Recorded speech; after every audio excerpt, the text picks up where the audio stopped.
Hello everyone, అందరికీ నమస్కారం. ఈరోజు వీడియోలో బియ్యం లేకుండా హెల్తీగా జొన్న దోశలు ఎలా చేసుకోవాలో చూద్దాం. జొన్నలు ఆరోగ్యానికి చాలా మంచివి. జొన్నల్లో ఫైబర్ ఎక్కువగా ఉండటం వల్ల డైజెషన్కి చాలా మంచిది. అలాగే పిల్లల్లో ఎముకల దృఢత్వానికి, పెద్దల్లో బీపీ షుగర్లను అదుపులో ఉంచి కొలెస్ట్రాల్ని నియంత్రించడమే కాకుండా బరువును కూడా అదుపులో ఉంచుతుంది. మరి ఈ హెల్తీ అండ్ టేస్టీ దోశలు ఎలా చేసుకోవాలో చూద్దాం, వచ్చేయండి. ఈ దోశల కోసం ఒక గిన్నెలో 1.5 గ్లాస్ వరకు మినపగుళ్ళు తీసుకోవాలి. ఇక్కడ నేను కొలతలన్నీ ఈ గ్లాస్తో చూపిస్తున్నానండి. మీరు మినపగుళ్ళ ప్లేస్లో మినపప్పు అయినా తీసుకోవచ్చు. మినపగుళ్ళ క్వాంటిటీకి డబుల్ క్వాంటిటీలో, అంటే 1.5 గ్లాసు మినపగుళ్ళకి 3 గ్లాసుల జొన్నలు తీసుకోవాలి. ఇక్కడ తెల్ల జొన్నలు తీసుకున్నాను. తెల్లవైనా పచ్చవైనా ఏవైనా వాడుకోవచ్చు.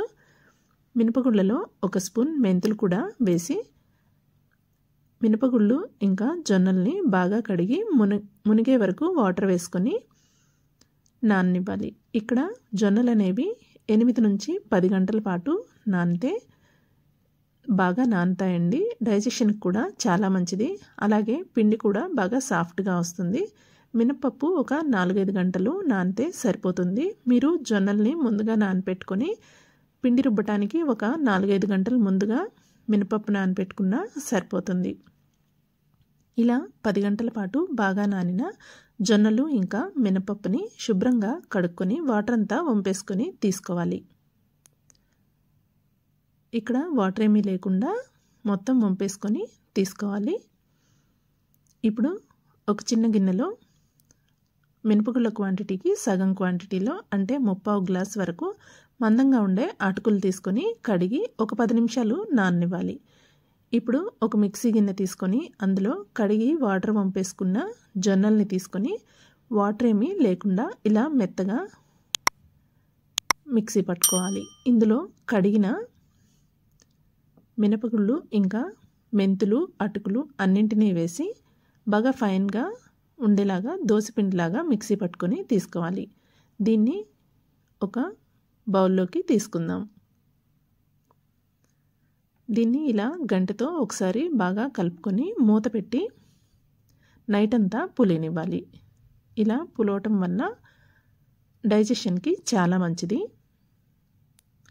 ఇప్పుడు ఒక మిక్సీ గిన్నెలో కారానికి సరిపడా పచ్చిమిర్చి, కొంచెం చింతపండు ఇంకా వెల్లుల్లి, అలాగే ఓ గుప్పెడు వేయించి పొట్టు తీసుకున్న పల్లీలు, 1/4 కప్పు పచ్చి కొబ్బరి వేసుకొని మిక్సీ పట్టుకోవాలి. ఇందులో రుచికి సరిపడా ఉప్పు కూడా వేసుకొని మిక్సీ పట్టుకోవాలి.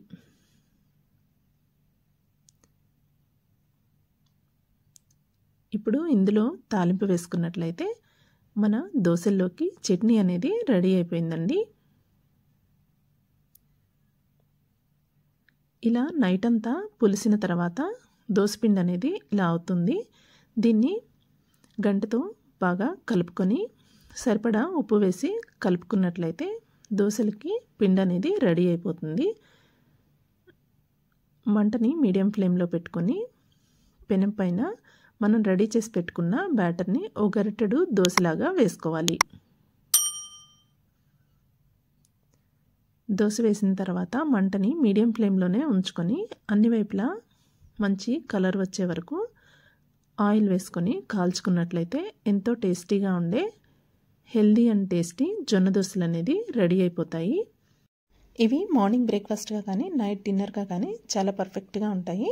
మీరు ఒకసారి ట్రై చేయండి. ట్రై చేసి రెసిపీ ఎలా వచ్చిందో కామెంట్ చేయండి.